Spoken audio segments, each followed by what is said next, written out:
계속해서 요셉 시리즈 꿈꾸는 자가 오는도다. 오늘은 세 번째 시간 여러분과 함께 말씀을 나누기 원합니다. 세상 속의 교회라는 주제를 가지고 말씀 나누기 원하는데요. 교회는 세상 안에, 세상 속에 있지만 세상에 속하지 않은 공동체입니다. 우리 고린도전서 저희 묵상하면서도 많이 했던 이야기인 것 같은데 오늘 좀 복습하는 마음으로 함께 다시 한번 이 주제에 대해서 살펴보았으면 좋겠습니다. 예수님께서 이 잡히시기 전날 밤 제자들과 또 제자들을 통해서 예수님을 믿게 될 교회를 위해 간절히 기도하시면서 이렇게 기도하십니다. 요한복음 17장 16절에 내가 세상에 속하지 아니함 같이 그들도 세상에 속하지 아니하였사옵나이다. 그래서 여러분, 우리가 예수님을 닮아간다, 예수님을 따라간다라는 이야기는 예수님이 이 세상에 속하지 않으신 것처럼 우리도 세상에 속하지 않는 것을 이야기하는 것이죠. 세상에 속하지 말라고 하니까 이 말의 뜻을 오해할 수 있습니다. 요즘 이 신종 코로나 바이러스 때문에 전 세계가 극심한 이 불안과 두려움에 사로잡혀 있어요. 인터넷에서 이 그림을 봤는데 신종 코로나 바이러스로부터 100% 예방하는 방법. 그냥 집에서 저러고만 있으면 바이러스에 걸릴 일 없습니다. 감기도 안 걸리고 그냥 집에서 가만히 그냥 침대에 누워서 전화기로만 세상과 소통하고 그러면 여러분 건강하게 이 위기를 넘길 수 있다는 거죠. 근데 여러분, 교회가 저렇게 세상으로부터 스스로를 격리하게 되면 세상에 속하지는 않을 수 있습니다. 하지만 이게 하나님이 바라고 원하시는 거라고 우리가 이야기할 수 있을까요? 세상에 속하지 않기 위해서 세상으로부터 스스로를 격리하고 그냥 성경을 통해서만 이거는 사실 하나님이 원하는 게 아니라고 하는 거죠. 예수님은 우리를 세상에 보내십니다. 세상 속에서 살라고 말씀하십니다. 요한복음 2장 20장 21절 말씀 함께 읽어볼까요? 시작. 예수께서 또 이르시되 너희에게 평강이 있을지어다. 아버지께서 나를 보내신 것 같이 나도 너희를 보내노라. 이게 교회에 대한 말씀입니다. 이 부활하신 예수님께서 이 성령 충만한 이 예수님의 제자들이 이 세상에 나가서 교회를 세우라고 말씀하시면서 나도 내가 이 세상에 보냄받은 것처럼, 내가 이 세상에 미셔너리로 온 것처럼 나도 이 세상에 너희들을 미셔너리로 보낸다. 세상 속에 들어와서 살아라.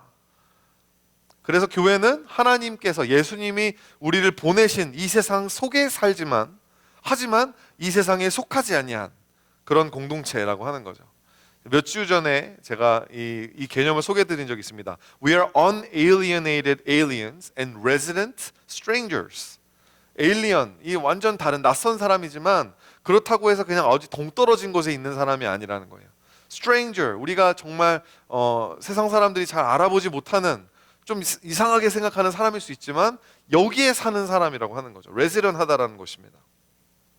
꿈꾸는 자 요셉은 세상 속에 있지만 세상에 속하지 않은 교회의 모습을 너무나 잘 우리에게 이야기해주는, 너무나 잘 보여주는 선교적인 삶이란 무엇인가에 대해서 요셉의 삶을 보면 이게 너무나 잘 알 수 있게 된다는 거죠. 이 선교적인 교회가 여기서 시작을 합니다. 그래서 우리 다다음 주부터 미션 라이브 시작하는데요. 우리 이무미 선교사님은 한국의 CBS, CTS 이런 기독교 방송의 이 설교 강연자로 유명하시고, 그리고 케냐에서 20몇 년 동안 또 선교사로도 활동하시는 KBS 방송에도 한번 출연한 적이 있으신 아주 너무나 이 코스타 강사로도 유명하신 청년들에게 너무나 많은 영향력을 끼치고 계시는 여성 이 강사님이시고요. 그리고 이후로도 계속해서 컴패션 선데이를 통해서는 여러분이 이제 그 컴패션을 통해서 아이들을 결연하고 정말 실질적으로 삶에서 선교적인 삶을 살 수 있도록 도전하는 시간이 될 것이며, 최영환 대표는 평신도입니다. 목회자가 아니고요. 그래서 간증을 이제 하게 될 텐데 정말 그분이 하는 그 사업과 크리에이티브한 그 비즈니스를 통해서 어떻게 하나님께 영광 돌리는 삶을 살고 계신지를 우리가 함께 간증을 통해서 보게 될 것이고, 우리 마지막에 장규환 목사님 오시는 말씀 부흥회를 통해서도 많은 도전을 받는 여러분 되었으면 좋겠습니다. 오늘 말씀을 살펴볼 텐데요. 그러면 우리가 어떻게 세상 속의 교회의 모습을 살펴볼 수 있을까? 첫 번째로 요셉은요, 세상에서 쓰임을 받는 삶을 살았습니다. 세상에서 쓰임 받았던 요셉이었죠. 요셉이 우여곡절 끝에 노예로 애굽에 사로잡혀 갑니다. 근데 여러분, 요셉이 거기서 나는 노예야. 그러니까 나는 그냥 주어진 일, 시키는 일만 하고 그냥 나는 노예로 살 거야. 그렇게 살지 않았다라는 거예요. 은둔하지 않았다라는 것입니다. 적극적으로 자기에게 주어진 일에 성실하게 임했다라고 하는 거죠. 이 세상 속의 교회는 세상으로부터 은둔하는 교회가 아닙니다. 세상은 악하니까, 세상에는 코로나 바이러스가 있으니까, 세상에는 죄의 바이러스가 있으니까 우리는 교회에서만 모여야 돼. 그게 교회가 아니라는 거예요. 여러분, 교회의 모습은 이렇게 주일마다 잘 모이는 것도 교회의 모습이지만, 또 다른 면에서는 월요일이 되면 또 잘 흩어지는 게 교회의 모습이에요. 여러분, 우리가 받은 축복의 목적을 알아야 합니다. 여러분, 왜 축복 받으셨어요? 요셉 시리즈를 시작하고 제가 계속 이 하나님의 예정하심이란 컨셉을 계속 여러분과 나누고 있어요. 하나님의 꿈은 그것을 꾸고 싶은 사람들이 그냥 꿀 수 있는 게 아니라 하나님의 그 예정하심, 하나님의 선택하심 가운데 그 꿈이 주어진 사람들만 꿀 수 있는 것이다라고 말씀을 드렸었죠. 말인즉슨 하나님께서 누구는 예정하시고 누구는 예정하지 않으셨다고 이야기하는 것이고요. 그 기준이, 하나님이 누구는 선택하고 누구는 선택하지 않았다라는 그 기준이 우리가 봤을 때는, 우리의 입장에서는 arbitrary 할 수 있는 거예요. 어떠한 어떤 근거가 보일 수 없는, 근거 없어 보이는 하나님의 어떤 독단적인 어떤 선택으로 말미암아 누구는 구원 받아서 천국 가고 누구는 지옥 가는, 이게 뭐냐라고 이야기할 수 있는 것입니다. 이 부분에 대해서 제가 너무 존경하는 선교 신학자 크리스토퍼 라이트는 이렇게 이야기하는데, 좀 길어서 여러분 앞에 있는 스크린을 보면서 잘 한번 저와 같이 눈으로 읽어주시면 좋겠습니다. 선택을, 예정을 구원의 교리로만 말하려는 경향이 있다. 다시 말해, 선택받은 자들은 곧 구원받은 자들이라는 것이다. 그리고 나서 하나님이 어떤 사람은 선택해서 구원하시고 다른 사람은 구원하시지 않은 것이 공정한지 수세기에 걸쳐서 논쟁을 벌인다. 아주 오래되었지만 여전히 강력한 그 논쟁에 나는 끼고 싶지 않다. 다만 여기서 꼭 지적하고 싶은 것은 정말로 하나님이 어떤 사람을 선택하고 부르시는, 그 선택을 행동으로 옮기시는 첫 장면에서 아브라함과 그의 가족만 구원을 받은 것이 아니라 그가 축복을 받음으로써 다른 사람에게 복을 전하는 대행자가 되어야 했다는 사실이다. 무슨 말인지 아시겠어요? 테이블을 보여주시면, 여러분 아웃라인도 나오는 테이블을 보면 이 아브라함에게 하나님이 명령을 하십니다. 지상 명령을 하십니다. 하나님이 복을 그에게 주시기 위해서 그가 지켜야 됐던 조건이 뭐였냐면, 그 정들었던 고향, 사랑하는 친척과 아버지의 집을 떠나야 됐어요. 그래서 하나님이 보여줄 땅으로 가야만 했습니다. 자신의 컴포트존에서 떠나야 했습니다. 그래야지만 하나님이 주시는 복을 받을 수 있었어요. 그래서 하나님이 그에게 약속하시죠. 내가 너에게 큰 민족을 이루게 됐고 내가 너에게 큰 복을 주겠다. 근데 그 복의 목적이 있는 거예요. 거기서 끝나는 게 아닙니다. 그 받는 복의 목적이 뭐죠? 너는 복이 될 것이다. 받은 복을 흘려보내는 복의 통로가 될 것이다. 땅의 모든 족속이 너로 말미암아 복을 받게 될 것이다. 복을 다른 사람들한테 주어주는 대행자의 역할로 선택받았다라는 것입니다. 아브라함만 하나님이 쏙 그냥 구원하려고 아브라함만 예정한 게 아니라 아브라함을 통해서 하나님이 복을 이 세상 사람들에게 흘려보내시기 위해서 아브라함을 예정하시고 선택하셨다라는 거죠. 여러분, 이 논리가 교회에 그대로 적용이 되는 거예요. 하나님께서 교회에 주신 지상 명령도 똑같은 논리로 흘러갑니다. 이 복을 받기 위해서는 가야 합니다. 예수님이 제자들에게 그러므로 너희는 가서 너의 컴포트존을 떠나서 복에 대한 약속을 주시죠. 내가 세상 끝날까지 너희와 항상 함께 있을 거다. 하지만 복을 받는 목적이 뭐예요? 이 예수님 우리와 함께 하시는 목적이 뭐죠? 모든 민족을 제자로 삼으라고 하는 거예요. 사람들에게 예수님의 가르침을 분부대로 가르치고 성부와 성자 성령의 이름으로 세례를 베풀라고 하는 것입니다. 그게 교회가 있어야 하는 이유, 그게 교회가 복을 받았던 이유, 그게 교회가 예정받은 이유라고 하는 거예요. 하나님의 선택, 하나님의 예정하심은 독재자 하나님의 arbitrary한 이 기준에 따라서 누구는 구원을 받고 누구는 구원을 못 받는, 이게 여러분 여기 이렇게만 이해할 것이 아니라 누가 하나님의 꿈을 이 세상에 펼쳐 이루어갈 것인가, 누가 하나님의 구원의 통로로 쓰임받을 것인가, 그게 하나님의 예정하심이라고 하는 거예요. 여러분, 요셉이 애굽에서 이렇게 살았다라는 것입니다. 오늘 본문 5절 말씀을 함께 읽어보도록 하겠습니다. 본문 5절 말씀 시작. 그가 요셉에게 자기의 집과 그의 모든 소유물을 주관할 때부터 여호와께서 요셉을 위하여 그 애국 사람의 집에 복을 내리심으로 여호와의 복이 그의 집과 밭에 있는 모든 소유에 미친지라.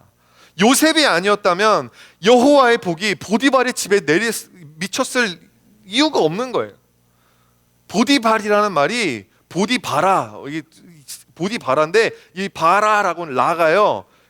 그 당시에 애굽 사람들이 추종했던 이 태양신 라를 이야기하는 거였어요.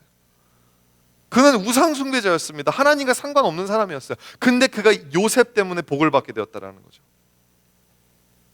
하나님께서 요셉에게 주신 은사를 통해 보디발이 훗날에는 애굽 전체가 엄청난 하나님의 축복을 받게 되었다. 그게 하나님이 요셉에게 복을 준 목적이었다라는 것입니다. 우리 작년 10월 달에 우리 미셔널 철치 하면서 우리 미시사가의 박성원 목사님 오셔가지고 이 일과 영성에 대해서 강의를 하시면서 이 그림을 보여주신 적이 있습니다. 제가 가지고 왔는데, 이 하나님께서 이 세상에서 하시는 일이 창조하시는 일을 하시죠. 그리고 그것을 유지하시는 일, 구속하시고 또 완성하시는 일을 하시는데, 여러분 이 하나하나가 지금 여러분이 하고 있는 일, 그리고 여러분들이 앞으로 하게 될 일에 그 일들이, 그 직업들이, 그 잡들이 이 넷 중 하나 이상에 속하게 된다라는 거예요. 속할 거라고 하는 거예요. 여러분 어떤 일을 하고 계십니까? 여러분이 하는 일을 통해서 하나님이 이 세상에 오늘도 창조하는 일을 하기 원하시고요. 하나님께서 오늘도 망가진 것들을 구속하기 원하시고, 하나님께서 창조하신 것들을 유지하기 원하시고, 하나님께서 당신의 꿈을 완성하시는, 여러분이 그 직업을 통해서, 여러분이 하는 그 일을 통해서 하나님의 꿈이 여러분의 삶을 통해 이루어진다라는 거예요. 여러분 하나님의 동역자라는 것입니다. 여러분 그렇기 때문에 여러분 열심히 일하셔야 돼요. 딴청 비우지 말고 컷 코너 하지 말고 열심히 여러분에게 주어진 그 일을 그냥 대충대충 하지 말고 열심히 하셔야 합니다. 그리스도인이라고 은혜로 넘어가, 그리스도인이라고 그냥 대충대충 해, 어차피 교회는 그게 아닙니다. 여러분 주어진 임무가 무엇이 됐든지 간에, 세상에서 하는 여러분의 직업이 됐든 교회에서 하는 봉사가 됐든 여러분 최선을 다해서 하셔야 돼요. 얼마를 받으면 내가 돈 받은 만큼만 하겠다, 여러분 그건 세상 사람들의 논리입니다. 우리는 그렇지 않아요. 우리가 왜 그 일을 하고 있는 것입니까? 이 세상 사람들에게 하나님의 축복이 임할 수 있게 되는 하나님의 손과 발의 역할을 하기 위해서 내가 그 일을 하고 있는 것이기 때문에, 그냥 먹고 살기 위해서, 입에 풀칠하기 위해서 하는 직장이 아니기 때문에 여러분 열심히 하셔야 돼요. 최선을 다하셔야 돼요. 열심히 공부하세요.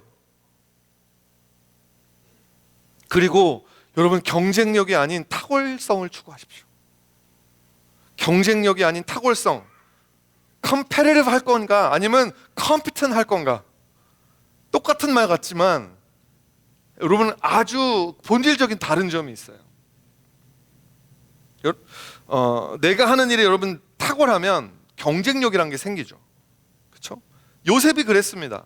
요셉은 너무 탁월해서 어떤 일이 일어납니까? 오늘 본문의 3절과 4절 말씀 함께 읽어보겠습니다. 시작. 그의 주인이 여호와께서 그와 함께 하심을 보며 또 여호와께서 그의 범사에 형통하게 하심을 보았더라. 요셉이 그의 주인에게 은혜를 입어 섬김에 그가 요셉을 가정 총무로 삼고 자기의 소유를 다 그의 손에 위탁하니, 원래는 그냥 노예였어요. 노예를 산 거예요. 근데 요셉을 보니까 보디발이 지금까지 수없이 많은 노예들을 봤어요. 수없이 많은 종들을 거느려 봤지만 요셉의 실력만큼은 타의 추종을 불허하는 거예요. 요셉에게 뭔가 일을 맡겨놓으면 최선을 다하는 거예요. 그게 그 탁월성이 요셉의 눈에 계속 보이는 거죠. 계속 보이는 거예요. 그러니까 당연히 승진하는 거죠. 경쟁력이 있다는 것입니다. 그런데 만약에 요셉이 다른 종들과 경쟁해가지고, 다른 종들 막 이렇게 막 옛날에 했던 것처럼, 형들 막 고자질했던 것처럼 막 다른 종들 막 허물 들춰내가지고 경쟁을 통해서 가정 총무의 자리에 스스로가 올라가려고 했다고 생각해 보십시오. 그게 됐을까요?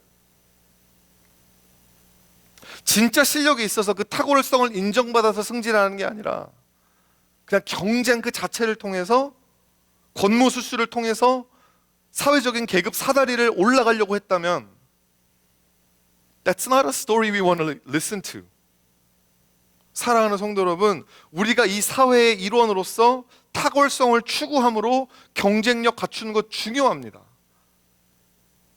여러분들이 그리스도인이기 때문에 더 그래요. 더 능력 있는 사업가, 더 능력 있는 whatever, 여러분이 하는 그 직업에 있는 종사하는 사람이 되어야 합니다. 하지만 경쟁 그 자체를 통해서 갖추게 된 경쟁력은 금방 들통나요. 다른 사람이랑 막 싸워가지고, 다른 사람이랑 그냥 저 사람의 허물을 들춰내가지고 내가 그 자리에 올랐다면 그 얼마나 불안합니까? 들통날까봐 불안에 떨면서 하루하루를 사는 거예요. 삶 자체가 스트레스인 거예요. 일을 하기 위해서 주어진 자리가 아니라 자리를 지키기 위해서 일을 하게 됩니다.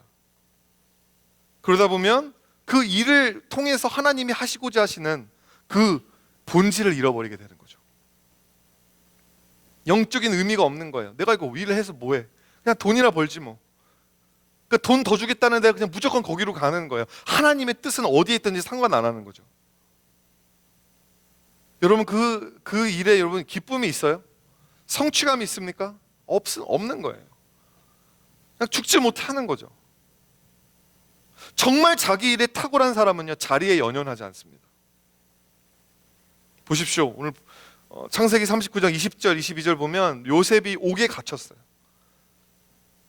여호와께서 요셉과 함께 하셨어요. 그래서 그에게 인자를 더하서 간수장의 은혜를 받게 하심에 간수장의 옥중재수를 다 요셉의 손에 맡김으로 그 재반 사물을 요셉이 처리하고, 감옥에 가서도 똑같은 일을 하고 있는 거예요. 왜? 경쟁을 통해서 그 자리에 올라간 게 아니라 그냥 실력이 있으니까.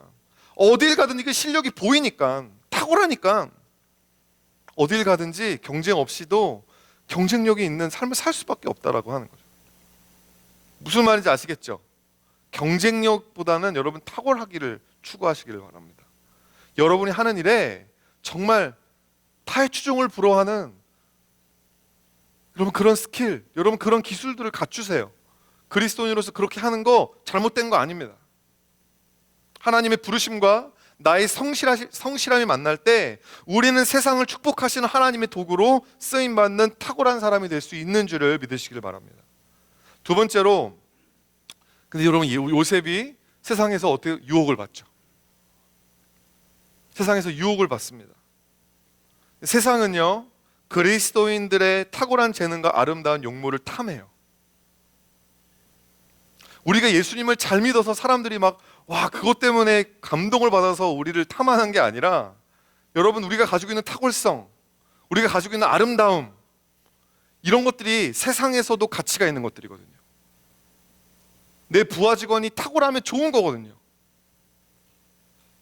세상에 우리가 교회 다닌다고 여러분 무조건 무시하는 줄 아세요? 그게 아닙니다. 교회를 다니는데도 능력 있고 탁월하면 인정해줘요. 세상은 우리가 예수님을 믿는 우리라고 해도 유용하고 저 사람 정말 쓸모 있어, 그렇게 판단이 서면 거침없이 우리를 이용하기 위해서 우리를 유혹할 것입니다.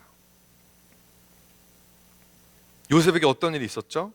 창세기 39장 6절 7절 말씀 함께 읽습니다. 시작. 요셉은 용모가 빼어나고 아름다웠더라. 그 후에 그의 주인의 아내가 요셉에게 눈짓하다가 동침하기를 청하니. 여러분 이 본문이 청소년들에게 혼전 순결에 대해서 설교할 때 빠지지 않고 등장하는 이야기잖아요, 그죠?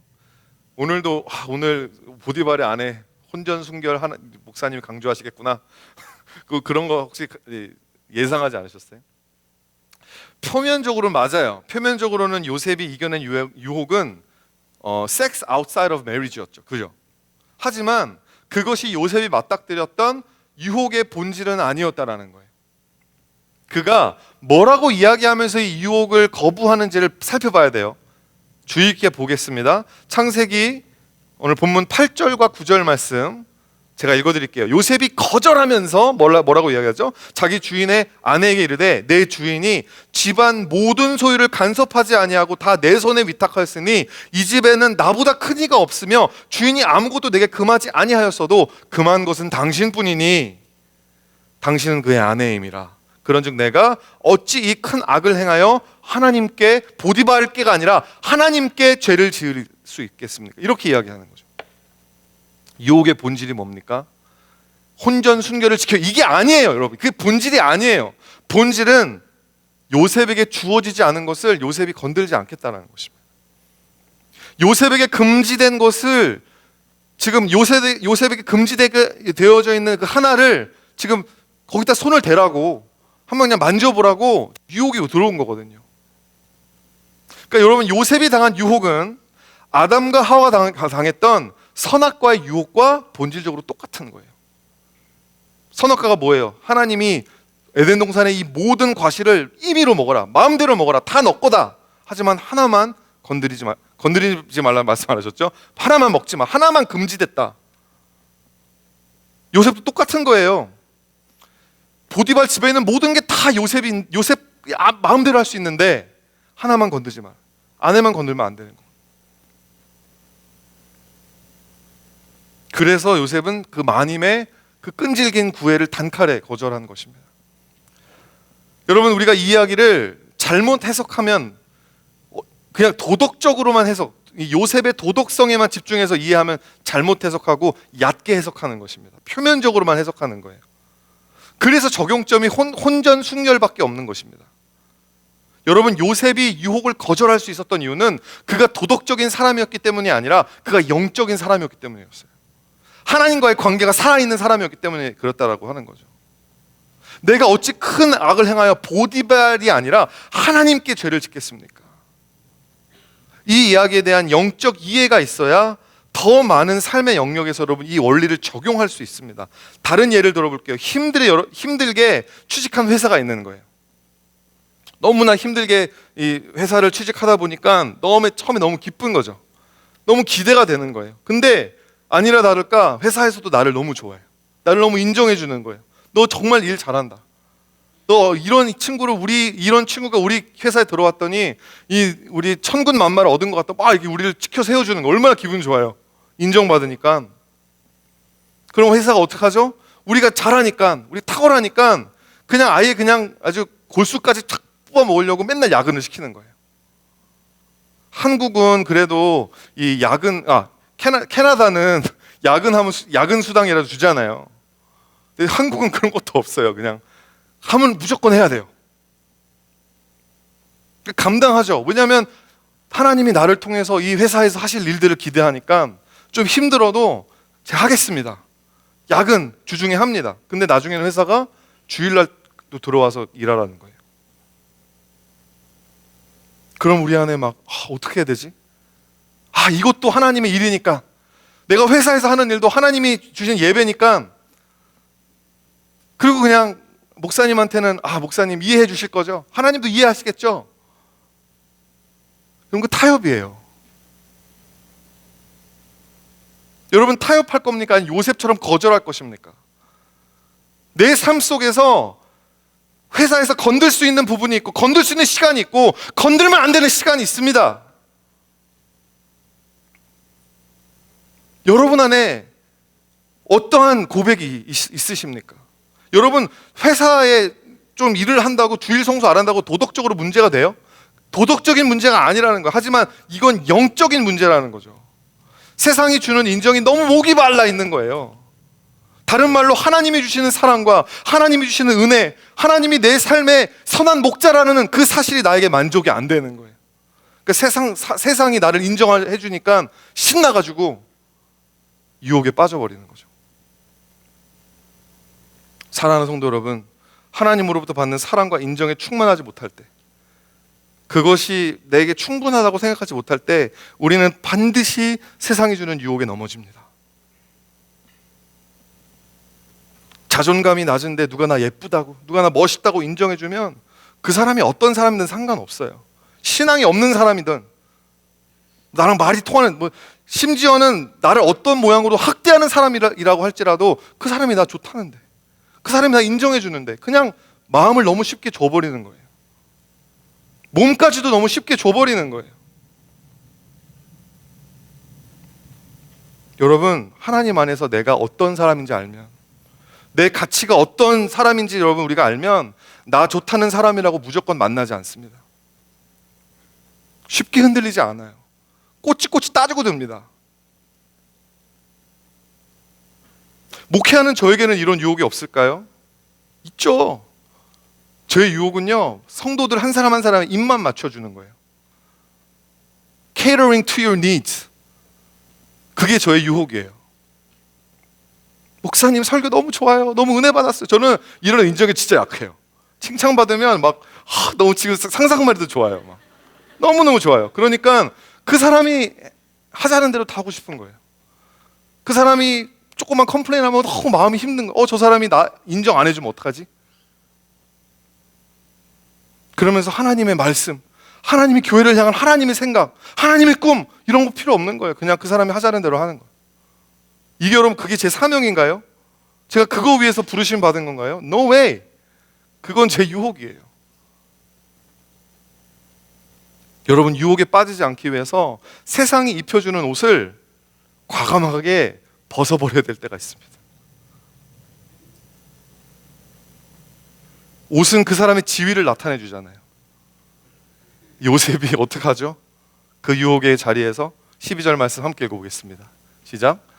그 여인이 그의 옷을 잡고 이르되 나와 동침하자. 그러나 요셉이 자기 옷을 그 여인의 손에 버려두고 밖으로 나가니라. 여러분 요셉이 바보가 아니잖아요. 그 옷을 그렇게 벗어두고 나가면 어떤 일이 생길지 불보듯 뻔한 거예요. 그 옷이 벗겨졌다는 것은 요셉은 이미 보디발의 집의 가정총무의 자리에서 박탈당한 겁니다. 이미. 이로써 요셉은 하나님의 꿈을 위해서 두 번째로 자신의 옷을 벗은 거죠. 첫 번째가 언제였죠? 채색옷. 아버지의 채색옷을 벗었어요. 벗겨진 거죠. 벗고 싶어서 벗은 게 아니라. 두 번째, 보디발이 입혀준 가정총무의 옷을 벗은 거예요. 사랑하는 여러분, 부모님이 지어주신 채색옷을 입고 있어야 하나님의 꿈이 이루어질까요? 그렇지 않아요. 같은 생각으로 보디발이 입혀준 그 총무의 옷을 입고 있어야지만이 하나님의 꿈이 이루어지는 건가요? 내가 이렇게 힘들게 얻은 이 취직, 내가 힘들게 만나게 된 이 사람, 그 사람은 그냥 끝까지 목숨처럼 붙들고 있어야 하나님의 꿈이 이루어지는 건가요? 그렇지 않아요.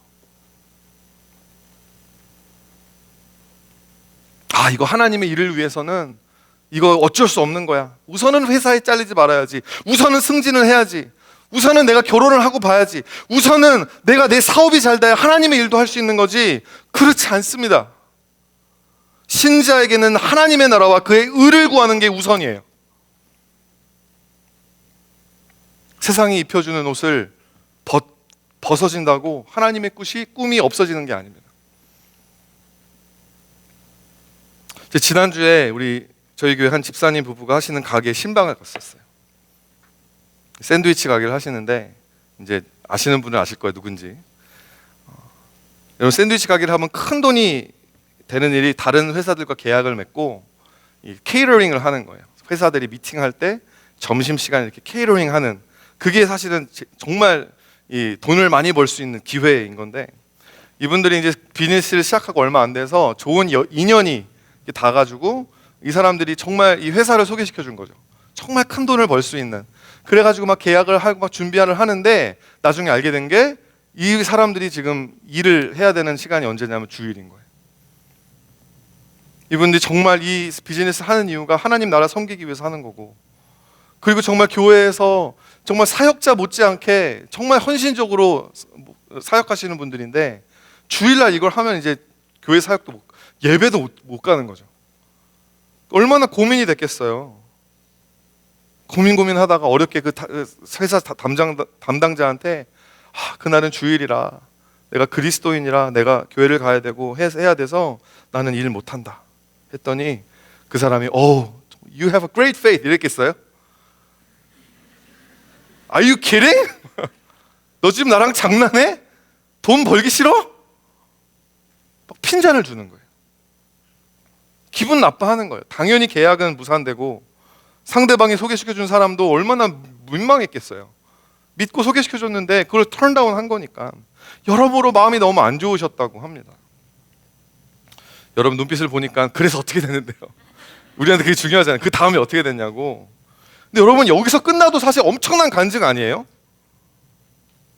근데 여러분 당연히 간증의 결말은 여러분이 기대하신 것처럼 그 이후로 끊임없이 다른 케이터링 주문들이 들어와가지고 정말 실질적으로 몇 년 동안 신나게 장사하셨다고. 신나게 하나님이 할렐루야 아닙니까? 여러분 혹시 여기 가보시고 싶으신 분 계시면 저한테 개인적으로 찾아오세요.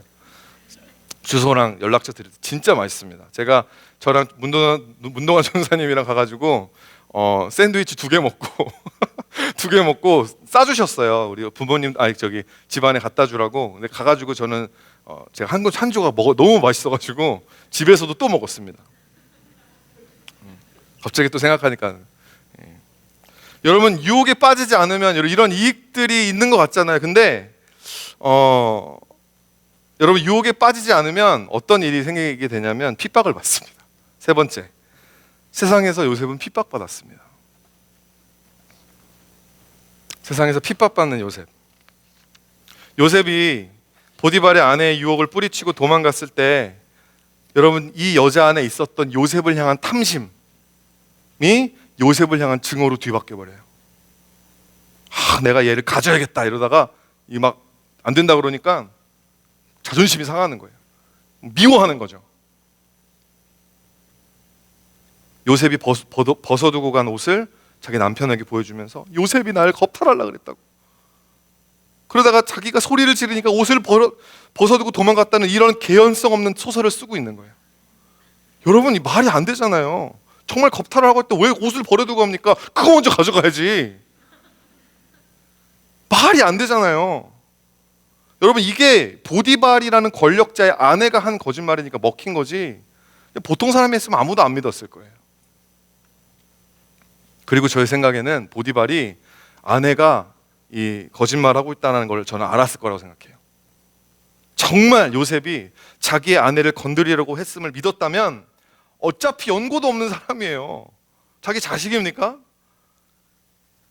노예 출신이에요. 죽어도 그만이잖아요. 그냥 그 자리에서 죽여도 돼요. 정말 그렇게 화가 났으면. 하지만 이 요셉이 벗어둔 옷이라는 증거가 남아 있는 판에 그냥 이거를 넘어가자니 자신의 평판에 흠이 생길 것 같으니까 그냥 감옥에 넣어버리는 거죠. 저는 그렇게 생각해요. 그래서 창세기 37장 19절에서 20절 말씀입니다. 그의 주인이 자기의 아내가 자기에게 이르기를 당신의 종이 내게 이같이 행하였다는 말을 듣고 심히 노한지라. 이에 요셉의 주인이 그를 잡아 옥에 가더니 그 옥은 왕의 죄수를 가두는 곳이었더라. 그러니까 감옥 중에서도 좀 좋은 데로. 저는 그렇게 생각을 합니다. 아닐 수도 있지만 유혹에 넘어가지 않는 교회를 여러분 세상은 인정해 주는 게 아니라 인정사정 없이 밟아버립니다. 여러분 세상의 인정을 구하지 마세요. 세상의 본질이 뭔지를 알아야 돼요. 자기가 필요한 것을 얻기 위해서는 그냥 간도 빼주고 쓸개도 빼줄 것 같이 막 우리를 유혹하다가 우리가 안 된다고 유혹을 거절하면 뒤도 돌아보지 않습니다. 적대하는 거예요. 예루살렘 성전으로 들어오시는 예수님을 향해서는 호산나 호산나 다윗의 이름으로 오시는 이여 호산나 찬양했던 그 똑같은 사람들이 일주일도 채 지나지 않아서 영문 밖으로 나가시는 예수님을 향해서는 저를 십자가에 못 박아라. 그게 세상이에요. 손바닥 뒤집듯이 뒤집힙니다. 세상을 신뢰하지 마세요. 그래서 여러분 요한일서 3장 13절과 요한복음 5장 19절 어차피 똑같은 사람이 쓴 거니까 이어서 제가 읽어드리면 형제들아 세상이 너희를 미워하여도 이상히 여기지 말라. 너희가 세상에 속하였으면 세상이 자기 것을 사랑할 것이나 너희는 세상에 속한 자가 아니요 도리어 내가 너희를 세상에서 택하였기 때문에 세상이 너희를 미워하는 것이다.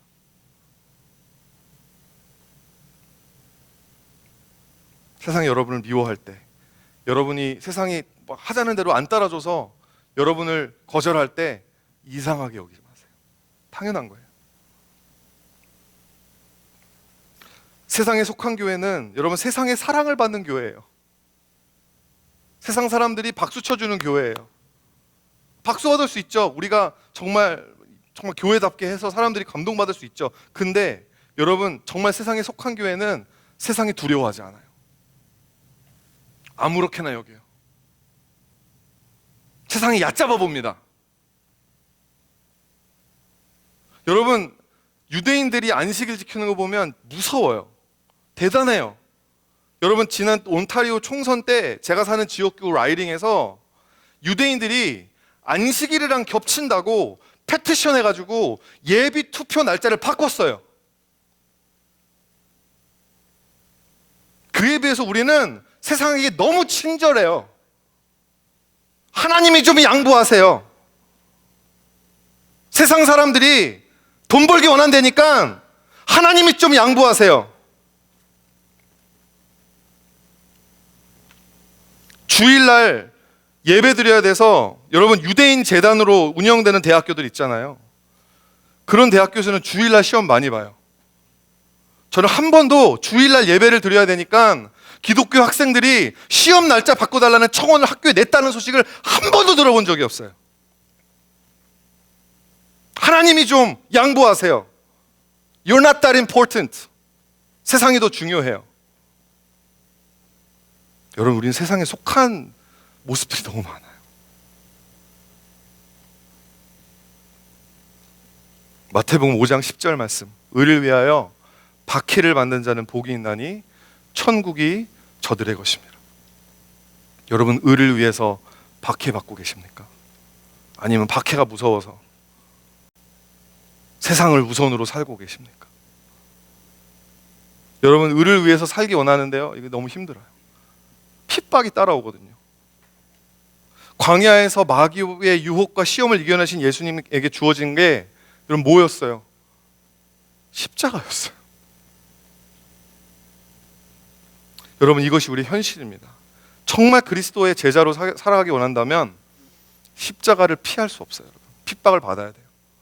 핍박을 좋아하라고 하는 거 아니에요. 당연히 싫죠. 당연히 불편하죠. 억울하죠. 하지만 그리스도인이라면, 진짜 그리스도인처럼 이 세상에서 살면 핍박 받게 돼 있다는 거예요. 근데 여러분, 이 현실 위에 또 다른 현실이 있습니다.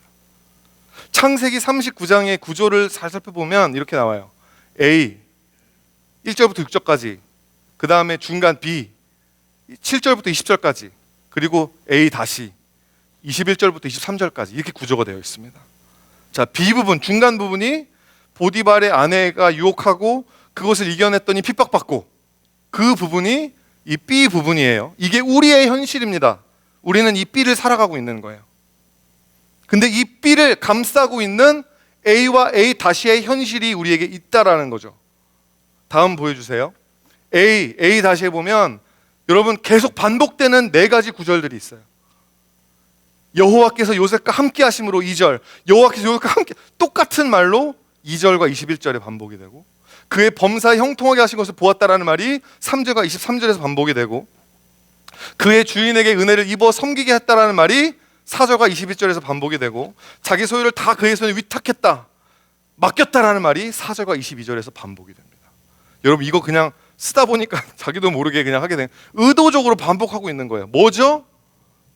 하나님을 믿고 유혹에 빠지지 않고 이 세상에서 핍박받으며 사는 그 하나님의 백성들에게 이 하나님의 은혜가, 하나님의 함께하심이 약속되어진다는 것입니다. 하나님께서 사람들로 말미암아 은혜를 주는 사람들을 만나게 하신다는 거예요.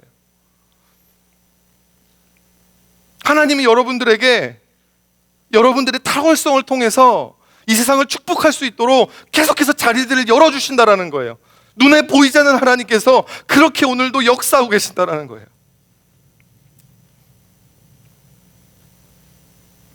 이것이 우리의 그 험악한 핍박받을 수밖에 없는 현실을 감싸고 있는 또 하나의 현실입니다. 바로 하나님의 임재예요. 하나님의 보이지 않게 일하시는 손이에요. 가는 곳마다 은혜를 베풀어주는 사람들을 만나게 하시는, 가는 곳마다 일이 맡겨지는 일들, 이게 여러분 이 현실이 있기 때문에 우리가 사방으로 우겨쌈을 당하여도 쌓이지 아니하며 답답한 일을 당하여도 낙심하지 아니하며 박해를 받아도 버림받지 아니하며 거꾸로 트임을 당하여도 망하지 않는 이유가 여기 있는 것입니다. 이것이 우리에게 주어진 십자가의 영광이에요. 캐머런 콜이라는 목사님이 TGC, The Gospel Coalition에 기고한 글의 제목을 제가 봤습니다. Crossless Gospel makes spineless Christians. 십자가 없는 복음이 줏대 없는 그리스도인들을 양성한다. 여러분의 복음에는 십자가가 있습니까?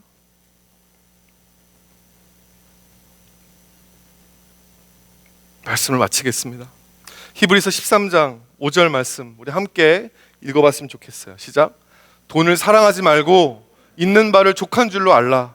그가 친히 말씀하시기를 내가 결코 너희를 버리지 아니하고 너희를 떠나지 아니하리라 하셨느니라. 아멘입니까? 여러분, 하나님 안에서 이 만족이 없는 사람에게는 절대 자족함이 없습니다. 하나님이 나를 떠나지 아니하시고 하나님이 나를 버리지 아니하신데 그걸로 만족해. 여러분, 그런 고백이 없으면 유혹에 픽픽픽 쓰러지는 거예요. 그냥 여러분, 하나님을 믿기 때문에 돈을 사랑하지 않을 수 있는 거예요. 하나님을 믿지 않으면 돈을 왜 안 사랑해요? 돈이 얼마나 좋은데, 돈 많이 벌면 얼마나 떵떵거리면서 잘 살 수 있는, 행복하게 살 수 있는데. 근데 여러분, 하나님을 믿고 하나님을 주인으로 섬긴다면 하나님과 돈을 겸하여 섬길 수 없어요. 반드시 돈을 내려놔야 돼요. 반드시 돈을 사랑하지 말아야 돼요. 섬기지 말아야 돼요. 나에게 주어지지 않은 것을 탐하고 이 세상에서 내 자리를 지키는 것에 연연하게 되는 것이 여러분 왜죠? 하나님으로 만족이 안 되니까. 오늘도 세상의 유혹과 핍박 가운데 있는 교회에게 예수님 말씀하십니다. 내가 결코 너희를 버리지 않을 거고 내가 결코 너를 떠나지 않을 거야. 사랑하는 성도 여러분, 이것으로 충분하십니까? 오늘도 예수님은 교회된 우리를 떠나지 아니하시며 버려두지 않으십니다.